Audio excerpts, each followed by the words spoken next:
Assalamualaikum, selamat pagi Pak Kepala Sekolah. Ini saya ada tugas dari guru penggerak untuk mewawancarai kaitannya dengan pengambilan keputusan di sekolah yang Bapak ampu. Selama ini bagaimana panjenengan mengidentifikasi kasus yang merupakan dilema etika atau bujukan moral? Terima kasih. Untuk mengidentifikasi kasus merupakan rujukan moral dengan melihat apakah ada pilihan yang berkaitan benar atau salah, dan apakah ada dasar peraturan perundangannya. Kalau dilema etika itu bisa dilihat dari keputusan yang kita ambil agar tidak merugikan kedua belah pihak, yang ada kaitannya dengan benar atau salah, tapi semuanya itu benar, hanya saja harus mengambil satu keputusan. Seperti itu. Ya, jadi harus mengambil satu keputusan berdasarkan benar lawan benar, Ya. Kemudian selama ini bagaimana Bapak mengambil keputusan di sekolah Bapak yang untuk kasus-kasus yang itu tadi Pak, yang ada dua kepentingan yang sama-sama benar atau mengandung nilai kebajikan. Saya mengambil keputusan dengan secara musyawarah bersama rekan-rekan guru, dan bisa juga kita musyawarah dengan komite sekolah. Jadi berkolaborasi dengan guru dan tenaga kependidikan. Kemudian langkah-langkahnya atau prosedurnya seperti apa Pak? Prosedurnya itu, atau langkah saya itu mengambil putusan dengan berkomunikasi dengan guru dan tenaga kependidikan ketika ada suatu permasalahan. Dan sebelum mengambil suatu keputusan itu kita perlu juga mengundang komite ataupun stakeholder yang lain, seperti itu. Lalu hal-hal apa yang kira-kira efektif dalam pengambilan keputusan ini? Hal yang efektif dalam mengambil keputusan itu, kita ya seperti awal tadi, kita harus bermusyawarah dengan rekan-rekan guru dan pokoknya yang ada kepentingannya dengan pendidikan di sekolah ini. Kemudian apakah ada tantangan atau hambatan dalam pengambilan keputusan yang selama ini panjenengan ambil di sekolah ini? Tantangan itu pasti ada. Tantangan untuk mengambil keputusan di sekolah ini pasti ada, yaitu ketika kita harus mengambil keputusan tapi juga dihadapkan pada rasa kemanusiaan bagi si pelanggar tadi. Jadi walaupun kita sebetulnya kita merupakan harus ditegasi, tetapi kita masih mempunyai rasa kemanusiaan. Lalu apakah ada jadwal tertentu untuk menyelesaikan masalah atau diselesaikan hanya pada waktu ada masalah atau ada kasus saja? Kalau jadwal itu tidak ada, tetapi sewaktu-waktu ada kasus ya waktu itu juga kita selesaikan dengan cara bermusyawarah. Kemudian yang membantu atau mempermudah ketika Bapak mengambil keputusan ini apakah ada? Yang membantu dalam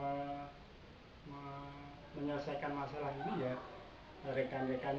rekan-rekan guru dan tenaga pendidikan di sekolah ini, jelas seperti itu. Kemudian dari yang telah kita bicarakan tadi, kira-kira pembelajaran apa yang bisa kita petik ketika Bapak mengambil keputusan tadi? Pelajaran yang kita petik itu adalah pelajaran kita dalam mengambil keputusan itu bermusyawarah dengan teman-teman, dan harus mengambil suatu keputusan. Ya, dan tidak ada pihak yang dirugikan seperti ya, tadi. Ya, tidak ada pihak yang dirugikan. Jelas seperti itu. Ya, terima kasih Bapak atas waktunya. Semoga sekolah ini di bawah pimpinan Bapak semakin maju. Mungkin di lain waktu kita bisa berkolaborasi lagi untuk menyelesaikan suatu permasalahan yang yang terjadi, untuk saling bertukar pikiran. Terima kasih atas waktunya. Ya, terima kasih juga.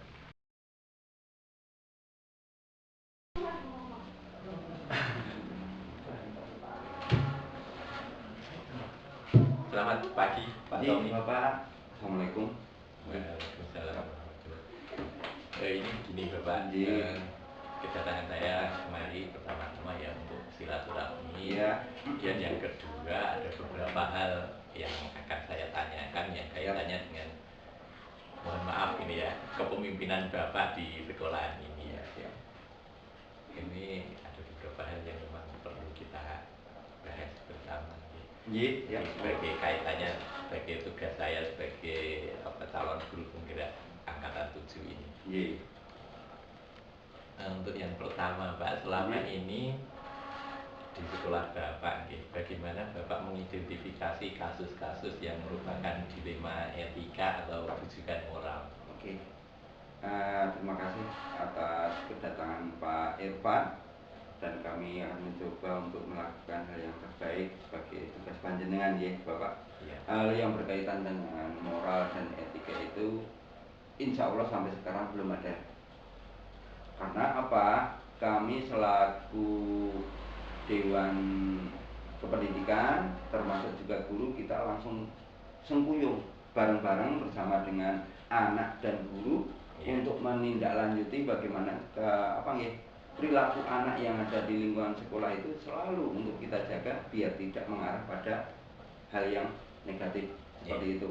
Andai kata kita mendapatkan hal itu, insya Allah kita sudah antisipasi sebelumnya, meningkatkan religi yang kuat, kemudian mempunyai perilaku yang bisa untuk dicontoh untuk anak-anak, termasuk juga hari ini pun juga ada pesantren kilat seperti itu. Insya Allah kalau menjawab pertanyaan panjenengan yang berkaitan dengan apakah ada, belum ada, insya Allah nggak ada.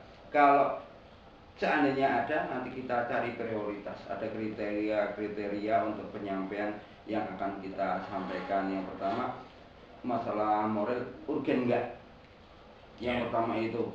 Kemudian harus ada alternatif pemilihan. Kemudian selain itu kita harus musyawarah dulu dengan beberapa yang ada di sekolahan kita seperti waka kesiswaan, waka kurikulum, dan komite, termasuk juga nanti bagaimana solusinya yang terbaik. Bukan hanya keputusan dari pemimpin sendiri gitu ya Pak. Ya, jadi intinya kolaborasi laras warga sekolah, laras komite juga nih. Iya Bapak. Kemudian selama ini bagaimana panjenengan menjalankan pengambilan keputusan di sekolah ini untuk kasus-kasus yang ada misalnya? Oke. Insya Allah sampai sekarang belum ya. Karena kami sebagai kepala sekolah juga teman-teman guru antisipasi, kita harus membuat suasana itu lebih nyaman. Sebelum akan ada kita harus sudah antisipasi dulu. Jadi harapan kami kita untuk kesepakatan sedia payung sebelum hujan itu harus ada. Berkaitan dengan pertanyaan panjenengan, kami andai kata ada suatu permasalahan, contoh aja pencarian lapangan untuk kegiatan olahraga, karena kami terbentur dengan lapangan, kami ambil diskusi dulu bersama dengan komite, bersama dengan guru olahraga dan beberapa tokoh masyarakat, kolaborasi lagi kemungkinan yang mana untuk ditempati dan tidak mengganggu siapapun, dan anak pun untuk lancar mendapatkan kegiatan olahraga. Akhirnya kami ambil itu. Jadi tidak serta-merta kita ambil sana, perlu alternatif yang tidak merugikan orang lain gitu Pak. Jadi intinya win-win solution gitu ya. Insya Allah seperti itu Bapak. Kemudian kan tadi sudah terungkap di depan bahwa untuk menanggulangi itu tadi adanya dilema etika dan lain sebagainya, itu sudah ada penanaman nilai-nilai kebajikan. Itu kira-kira langkah-langkah atau prosedur apa yang selama ini Pak dengan lakukan untuk menanamkan nilai-nilai kebajikan? Oke, kalau prosedur berkaitan dengan juknis, berarti kalau sudah seperti itu kita mulainya dari pengaturan atau susunan acara yang ada di penjadwalan selama 1 tahun. Khusus di Ramadan saja kami melakukan tindakan-tindakan yang serupa dengan hal itu. Contohnya seperti yang dilakukan untuk sandaran kilat, kemudian kunjungan kepada siswa yang sakit atau takziah kepada tempat yang ada. Insya Allah nanti akan membuat anak-anak itu sering berkomunikasi dengan masyarakat dan menumbuhkan hal yang tidak dirasa tidak bisa untuk diterima masyarakat. Akhirnya siswa itu mengerti bahwasanya harusnya dengan masyarakat itu bagaimana. Menambah sedikit Bapak, berkaitan dengan keinginan dari sekolahan bahwasanya tidak hanya mencari ilmu saja tapi etika juga harus ditingkatkan. Makanya kami selalu membuat anak untuk nyaman, senyum, sapa, dan menghormati yang ada di lingkungan sekolah dan masyarakat, gitu Bapak.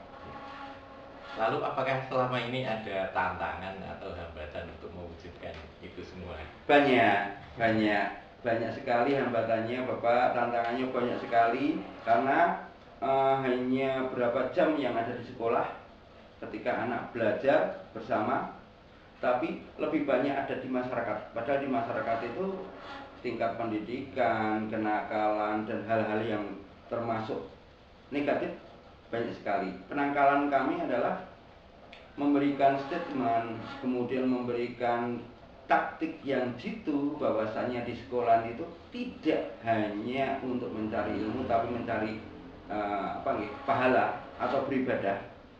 Dan kami usahakan untuk dijalankan juga di rumah yang berkaitan dengan, kalau orang Jawa gositong, sopan santun, tidak hanya di sekolah kepada guru tapi kepada orang tua ataupun kepada masyarakat di lingkungan. Seperti itu Bapak. Lalu selama ini itu bagaimana ya? Apakah ada jadwal tertentu ketika misalnya, ya tentu kalau sekolah itu tidak lepas dari adanya siswa yang entah besar atau kecil melakukan pelanggaran. Itu apakah ada jadwal tertentu untuk menyelesaikan ini atau memang ketika ada permasalahan selesaikan saat itu juga? Siap, makasih. Kami rasa ada 2 dulu kita kemukakan. Satu, memang keputusan itu diambil karena ada sesuatu, dan sesuatu ada 2. Diambil secara kontinuitas atau berulang kejadiannya, atau accident. Cuma itu. Ketika berulang, kami harus menetapkan, termasuk juga ada aturan mainnya di situ. Kemudian berkaitan dengan sanksi dan lain sebagainya. Andai kata itu hanya aksidental atau hanya sekali berjalan, kami akan kembali lagi kolaborasi yang berkaitan dengan masalah seperti itu. Seperti hanya kalau berkaitan dengan anak yang sulit dihubungi dan tidak masuk beberapa kali, berkaitan dengan etika dia masuk di sekolah atau tertibnya nggak muncul, kami akan berkolaborasi dengan walinya, guru yang dekat dengan dia secara emosional, atau mungkin tetangga, kemudian komite. Tapi sebelumnya memang harus ada pendekatan dulu Pak, approach dulu dari kami, dibel dulu atau yang lainnya, atau ada home visit dulu. Tapi kalau sudah pada keputusan anak ini harus bagaimana, kami akan melibatkan banyak orang dan tidak menyakiti siapapun. Karena sebenarnya anak yang nakal itu bukan anak nakal tapi membutuhkan perhatian. Kalau saya seperti itu. Terus kaitannya dengan Bapak sebagai kepala sekolah di sekolah ini, itu tentu ada beberapa keputusan manajerial yang harus Bapak ambil ya.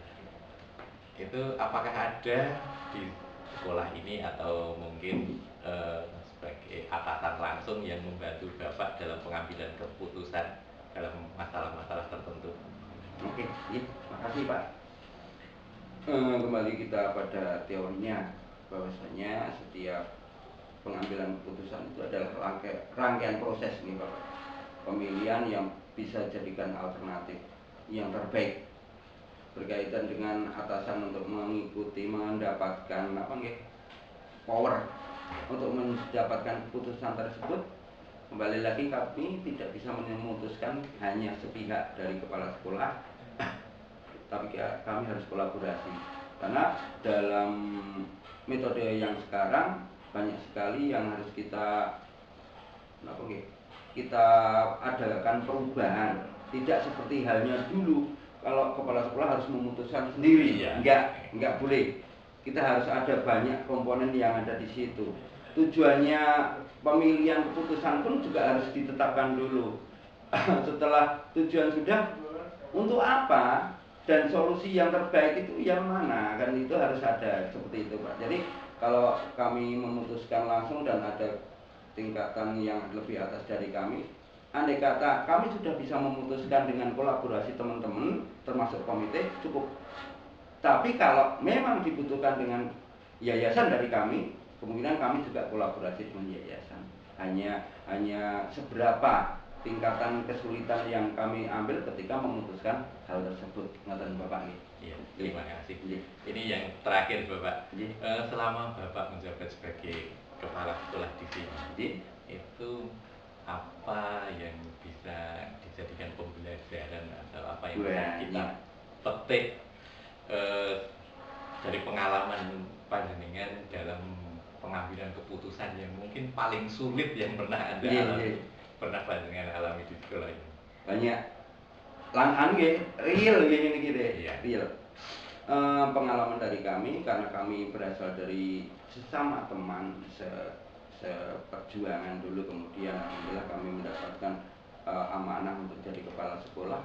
Kesulitan kami adalah ketika untuk menyampaikan hal yang berkaitan dengan keputusan yang sudah ada, dan itu sedikit memberatkan walaupun memang tugas mereka, karena kita juga pernah mengalami di situ Pak. Salah satunya seperti ini, bukan memerintah tapi mengharapkan beliau-beliau itu menyesuaikan administrasi sekolah. Padahal dulu kita juga mengalami hal seperti itu, Pak.